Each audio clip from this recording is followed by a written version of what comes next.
نحمده ونصلي على رسوله الكريم اما بعد فاعوذ بالله من الشيطان الرجيم بسم الله الرحمن الرحيم رب اشرح لي صدري ويسر لي امري واحلل عقدة من لساني يفقهوا قولي السلام علیکم ورحمۃ اللہ وبرکاتہ۔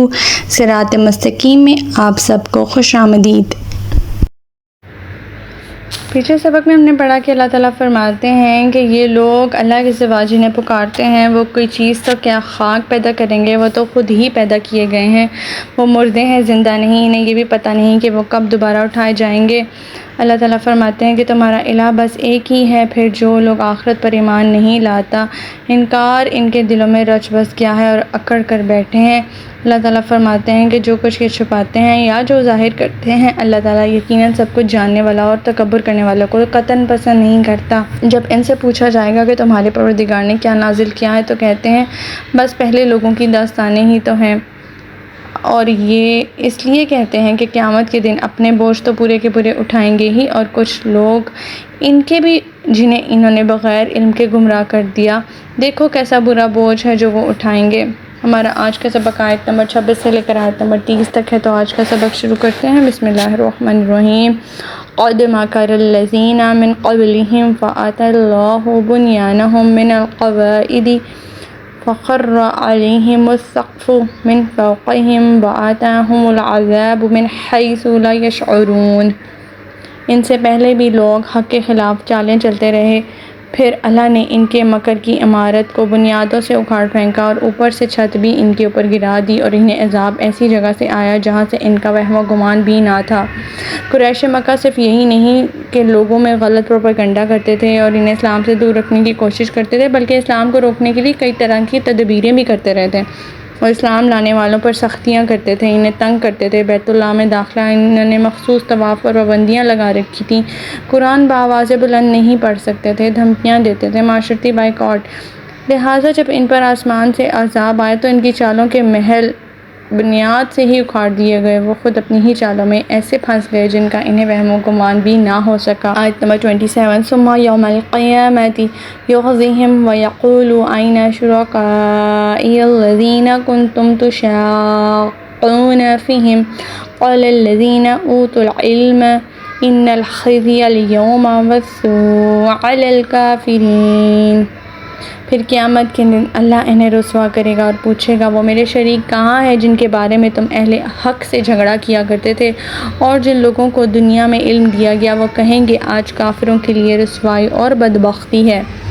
اللہ تعالیٰ فرما رہے ہیں کہ ایسے حق کے عام ہے رکاوٹیں پیدا کرنے والوں کا دنیا میں تو یہ انجام ہوتا ہے کہ اللہ تعالیٰ ان کی چالوں سمیت انہیں زمین میں دھنسا دیتے ہیں، اور آخرت میں یہ ہوگا کہ اللہ تعالیٰ انہیں سب کے سامنے حاضر کر کے پوچھے گا بتاؤ تمہارے وہ بناوٹی شریک کدھر ہیں جنہیں تم میرے مقابلے میں لا کھڑا کرتے تھے، میرے رسولوں سے دنیا میں ہمیشہ جھگڑا کرتے تھے، آج وہ کہاں ہیں، تمہاری مدد کو کیوں نہیں پہنچتے؟ وہ اس سوال کا جواب کچھ نہ دے سکیں گے، اور یہی بات ان کے لیے سب سے زیادہ رسوائی کا باعث بن جائے گی، اور پھر انہیں اس شرک کا جو بدلہ دیا جائے گا وہ انتہائی رسوا کن ہوگا۔ آیت نمبر 28۔ الذین تتوفاہم الملائکۃ ظالمی انفسہم فالقوا السلام ما كنا نعمل من سوء بلی ان اللہ علیم بما کنتم تعملون۔ وہ کافر جو اپنے آپ پر ظلم کر رہے ہوتے ہیں، جب فرشتے ان کی روح قبض کرنے آتے ہیں تو ہتھیار ڈال دیتے ہیں اور کہتے ہیں ہم تو کوئی برے کام تو نہیں کرتے تھے۔ فرشتے کہیں گے کیوں نہیں کر رہے تھے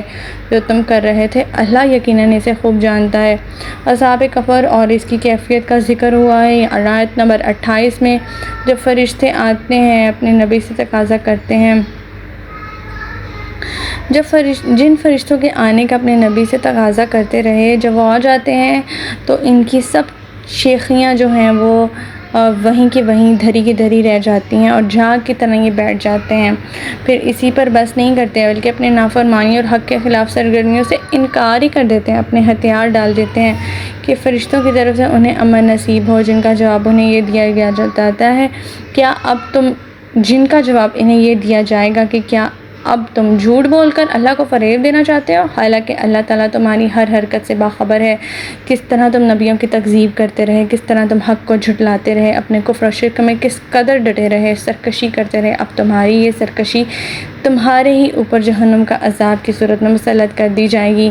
یہ دھمکی مجرموں کو اس دنیا میں مل جاتی ہے، یعنی موت کی آخری ہچکی کے ساتھ ہی ہر شخص کو اپنا انجام نظر آنے لگتا ہے، بلکہ فرشتے اسے واضح طور پر بھی بتا دیتے ہیں۔ آیت نمبر 29 فَادْخُلُوا أَبْوَابَ جَهَنَّمَ خَالِدِينَ فِيهَا فَلَبِئْسَ مَثْوَى الْمُتَكَبِّرِينَ۔ اب جہنم کے دروازوں میں اس میں سے داخل ہو جاؤ، تم ہمیشہ اس میں رہو گے، غرض تکبر کرنے والوں کا ٹھکانہ بہت برا ہے۔ اب یہاں پر جب ان کی جان نکال دی فرشتوں نے تو انہیں مزید یہ فرما رہے ہیں کہ اب جہنم کے دروازوں میں داخل ہو جاؤ، اب تم یہاں سے باہر نہیں نکل سکتے، کیونکہ تم نے تکبر کیا، اللہ کے ساتھ شریک بنایا اور اپنی سرکشی پر ڈٹے رہے۔ اب اس کا انجام یہ ہے کہ تم ہمیشہ ہمیشہ کے لیے جہنم میں رہو گے۔ اللہم لا تجعلنا منہم، اللہ تعالیٰ ہمیں ایسے لوگوں میں ہونے سے بچائے۔ آیت نمبر 30 وَقِيلَ لِلَّذِينَ اتَّقَوْا مَاذَا أَنزَلَ رَبُّكُمْ قَالُوا خَيْرًا لِلَّذِينَ أَحْسَنُوا فِي هَٰذِهِ الدُّنْيَا حَسَنَةٌ وَلَدَارُ الْآخِرَةِ خَيْرٌ وَلَنِعْمَ دَارُ الْمُتَّقِينَ۔ اور یہی بات جب پرہیزگاروں سے پوچھی جاتی ہے کہ تمہارے پروردگار نے کیا نازل کیا، تو وہ کہتے ہیں کہ بھلائی ہی بھلائی۔ ایسے لوگ جنہوں نے اچھے کام کیے ان کے لیے اس دنیا میں بھی بھلائی ہے اور آخرت کا گھر تو بہت ہی بہتر ہے، اور پرہیزگاروں کے لیے کیا ہی اچھا گھر ہے۔ قرآن سراسر بھلائی ہے۔ کفار مکہ سے جب آس پاس کے لوگ یہ سوال کرتے تھے تو وہ بس پہلی قوموں کے قصے کہانیاں سنا دیتے تھے، لیکن جب ایمان والوں سے سوال کیا جاتا تھا تو اس کا جواب بالکل برعکس ہوتا تھا۔ وہ کہتے تھے کہ نبی پر جو تعلیم نازل ہوتی ہے اس میں دنیا کی بھی بھلائیاں ہیں، آخرت کی بھی بھلائیاں ہیں۔ پھر یہ لوگ صرف زبان سے ہی ان باتوں کا اقرار نہیں کرتے تھے، بلکہ اللہ کی اس نازل کردہ تعلیم کو بھی اپنے اوپر نافذ کرتے تھے، اور جن کاموں کی کرنے کا انہیں حکم ہوتا ہے وہ احسن طور پر بجا لاتے ہیں، اور جن کاموں سے منع کیا گیا ہے ان سے رک جاتے ہیں۔ ایسے ہی لوگوں کو اللہ تعالیٰ فرماتے ہیں کہ دنیا اور آخرت کی بھلائیاں نصیب ہوتی ہیں۔ تو ہمارا آج کا سبق یہیں تک تھا۔ اللہ تعالیٰ سے دعا ہے کہ اللہ تعالیٰ قرآن پاک کے احکامات میں ہمیں عمل پیرا ہونے کی توفیق عطا فرمائے۔ اللہ پاک ہمیں ہدایت دے کہ جس کے بعد گمراہی نہ ہو۔ ربنا لا تزغ قلوبنا بعد إذ هديتنا وهب لنا من لدنك رحمة إنك أنت الوهاب سبحانك اللهم وبحمدك أشهد أن لا إله إلا أنت أستغفرك وأتوب إليك۔ السلام علیکم ورحمۃ اللہ وبرکاتہ۔